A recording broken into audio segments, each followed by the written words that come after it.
Como les comenté ya anteriormente, que tenemos hasta la última semana de septiembre para finalizaría el primer cuatrimestre, así que bueno, por ahí lo que hice fue todo el tema que vamos a ver hoy, que es un tema que teniendo en cuenta que tenemos 4 horas cátedra, lo podríamos haber dado en profundidad y con mayor nivel de detalle. Lo voy a tratar de sintetizar lo más, o sea, traté de sintetizar lo más que pude un poco lo que es el desarrollo de la ciencia, o podríamos decir una mini super historia de la ciencia, diferenciando, ¿no? Los dos paradigmas que trabajamos, que vimos. Más que nada ver un poco cómo era la ciencia antes de la modernidad y después de la modernidad, o sea, cómo era la ciencia antes y después el concepto de ciencia moderna. Este tema va a ser parte, bueno, es parte del eje 1 de nuestro eje. Yo la semana que viene ya les voy a mandar el programa, un poco para que lo vean, un programa adaptado a estos tiempos de la pandemia, en el que, bueno, van a estar los temas de manera bastante resumida. Y en cuanto a aspectos teóricos, vamos a tener que es un breve repaso también de lo que es la historia de la ciencia. La semana que viene o la otra vamos a ver si damos un poco de epistemología de las ciencias sociales, tipo los conceptos más importantes. Yo creo que ustedes también lo habrán visto el año pasado. Y después sí, ya vamos a comenzar con comenzar a ver esta teoría y práctica de nuestro proyecto de investigación, ¿no? Para así, a ver, esperen. Hola Ángeles. No sé, creo que se escucha bien.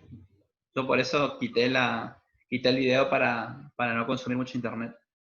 Y como les decía, para lo mejor en septiembre ya empezar a ver un poco la formulación del proyecto de investigación y ahí tomar el primer parcial y dedicarnos el segundo cuatrimestre de lleno a los pasos del método de investigación y obviamente que ustedes vayan practicando, ¿no? Así que bueno. Para el día de hoy lo que tengo es para proponerles de manera rápida hacer, ya teniendo en cuenta que tenemos definido, ¿no? Un poco los conceptos generales, ¿no? De ciencia, episteme, conocimiento científico, las clasificaciones, un poco lo general ya lo vimos. Vamos a ver un poco de historia de la ciencia y un poco de epistemología de las ciencias sociales, como para cerrar la teoría ahí y después sí, bueno, insistir ya pasaríamos al eje 2, que es propiamente el proyecto. Así que bueno, vamos a comenzar con... Si recuerdan que el primer trabajo hablamos un poco de de la existencia de paradigmas de la ciencia. Este concepto de paradigma lo vamos a ver mejor cuando trabajemos a Thomas Kuhn, pero así para resumirlo podríamos decir que un paradigma son los supuestos, los enunciados, las validaciones, es decir, todo lo que la comunidad científica considera válido para un determinado periodo de tiempo, ¿no? Y nosotros en el texto, si recuerdan, en lo primero que vimos en el texto de Pardo, habíamos visto cómo un poco él caracterizaba a los dos, ¿no? En realidad son tres los que él proponía, pero nosotros vamos a enfocarnos en el premoderno y el moderno.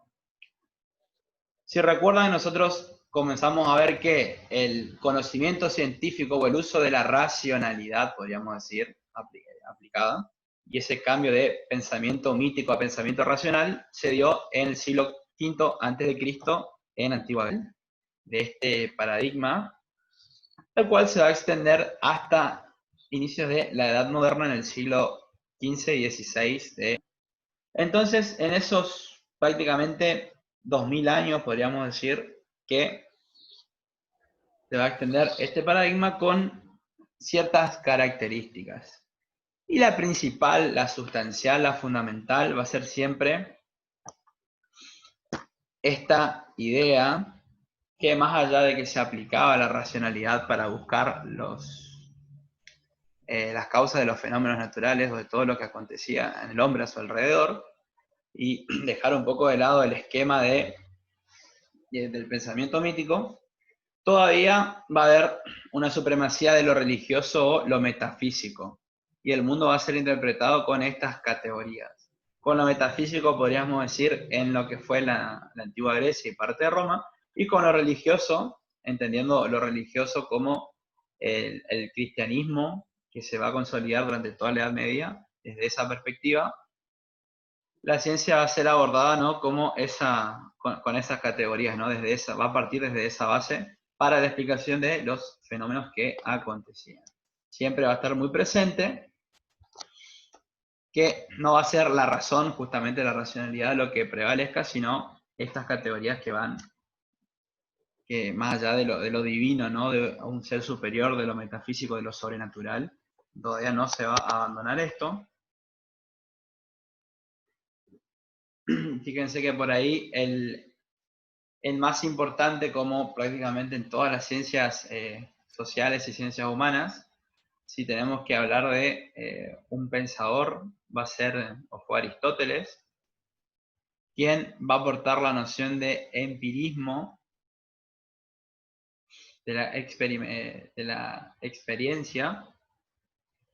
Y fíjense también que va a aplicar o va a surgir durante este paradigma una idea muy utilizada, muy utilizada, ¿sí?, durante este periodo y que va a ser tomada también por los científicos modernos, que fue la deducción o silogismos.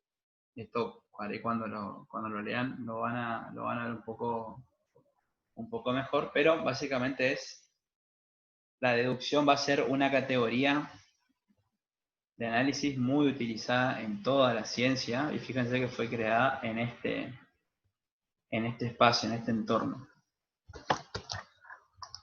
Aristóteles va a ser el principal exponente y sobre todo va a ser quien aporte el valor de la experiencia, hecho que va a ser retomado ya en la Edad Moderna, cuando veamos los nuevos filósofos que van a surgir. El paradigma premoderno va a aportar, vuelvo a insistir, esta categoría. Yo después les voy a mandar, ahora que voy a crear el grupo de WhatsApp y voy a empezar a mandarles también por ahí, porque me dijeron que les resulta más sencillo, powers, textos, actividades. Voy a mandar por los dos lados, por la plataforma también, porque es una obligación que tenemos los profes del instituto, pero también para tener una comunicación más directa, lo voy a empezar a hacer por el WhatsApp. Bueno. Fíjense que siempre a la hora de explicar, y eso vamos a ver más que nada cuando empecemos a abordar un poco lo que es la epistemología, cómo la ciencia van a surgir o van a ir surgiendo diferentes teorías que van a tener siempre como objetivo, que nosotros vimos, el poder lograr una explicación y aceptación general, ¿no? Y justamente lo que va a ir variando a lo largo del tiempo es la forma en la que se llegaba a validar ese conocimiento. Por ahí la deducción va a ser la primera, en base a ciertos enunciados puede ir deduciendo, y después vamos a ver cómo eso va a ir cambiando, va a ir siendo obviamente cuestionado y va a ir modificándose, ¿no? Pero la noción de silogismo va a ser muy importante, y eso es algo que deberían tener en cuenta a la hora de leer el texto y hacer la actividad que, bueno, después les voy a comentar qué vamos a hacer. Pero bien.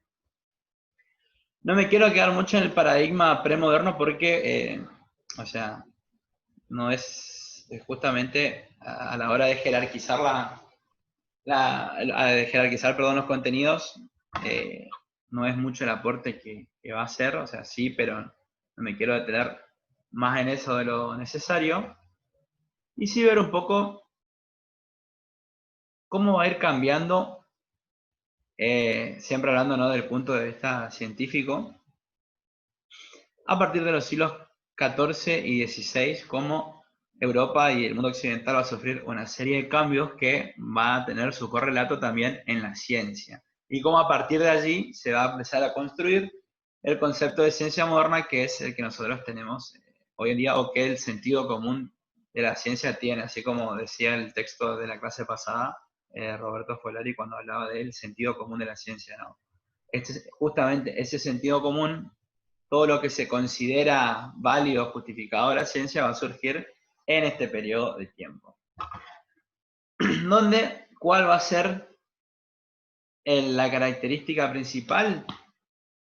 Como dice allí, el lento abandono de la concepción religiosa metafísica que habíamos visto en la anterior, eso va a hacer cada vez, se conecta bien más perfecto, va a ser dejado de lado lentamente, esa concepción religiosa metafísica, por el triunfo de la razón. Y esto es algo que va a estar muy marcado en los siglos XVI, XVII, XVIII en adelante, que incluso le va a costar la vida a varios de los autores que vamos a ver, y que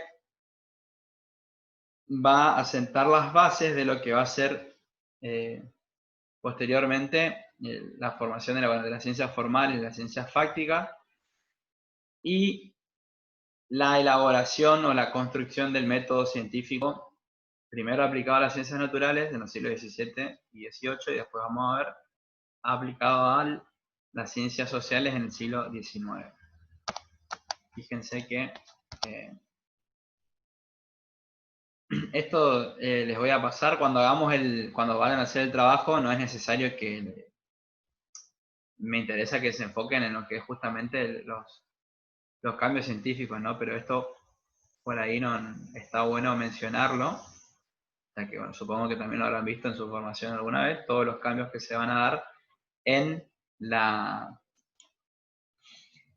Edad Moderna, y que justamente no es que la ciencia, el desarrollo de la ciencia estuvo aislado de todo esto, sino que gracias a esta serie de cambios, el quehacer científico va a sufrir, ¿no?, una modificación, o va a comenzar la famosa revolución científica que va a dar lugar a la ciencia moderna. Y ahora podemos decir por qué, cómo se va a ver reflejados en la ciencia. Fíjense que acá mismo ya podemos ver cómo toda actividad científica implica una acción social, ¿no? Entonces, no es que está desenchufada, por así decirlo, o librada aislada totalmente de la sociedad. Vamos a ver que en Europa durante la Edad Moderna van a haber una serie de cambios políticos, económicos, sociales, mentales, ya vamos a ver así de manera rápida, que van a influir en el desarrollo de la ciencia. Por ejemplo, la formación de los estados modernos, así como los conocemos hoy en día, las monarquías europeas más importantes. Desde el punto de vista de la economía, va a haber un crecimiento económico muy interesante, sobre todo en el comercio internacional, y esto va a ser muy importante, ¿no?, la prosperidad económica para el desarrollo de la ciencia, porque, por ejemplo, fíjense que por un lado vamos a tener, con el desarrollo del comercio internacional, vamos a implementar, por ejemplo, nuevos conocimientos en cuanto a invenciones, como, no sé, el astrolabio, la brújula, el desarrollo científico de los barcos. Es decir, van a haber una serie de innovaciones tecnológicas que van a permitir esa expansión o ese comercio. Fíjense, también vamos a ver, piensen en las representaciones que se tenían de lo que era el mundo. Por ahí las ideas de Ptolomeo van a ser, perdón, no de Ptolomeo, sino de Nicolás Copérnico, en cuanto a la formación del planeta. Y también va a permitir este excedente económico, que exista una disponibilidad de dinero con la cual financiar investigaciones, proyectos, así como pasa hoy en día, en la que es necesario, ¿no?, un capital para financiar estas investigaciones. Van a surgir, sobre todo, fíjense, no es casualidad que vamos a ver que en esta época como muchos de los científicos van a ser italianos, ya que la zona de Italia, sobre todo el norte de Italia, va a ser una zona muy rica, muy próspera, en la cual van a contar con el apoyo, van a ser financiados para poder ir desarrollando esta actividad, ¿no? Pero que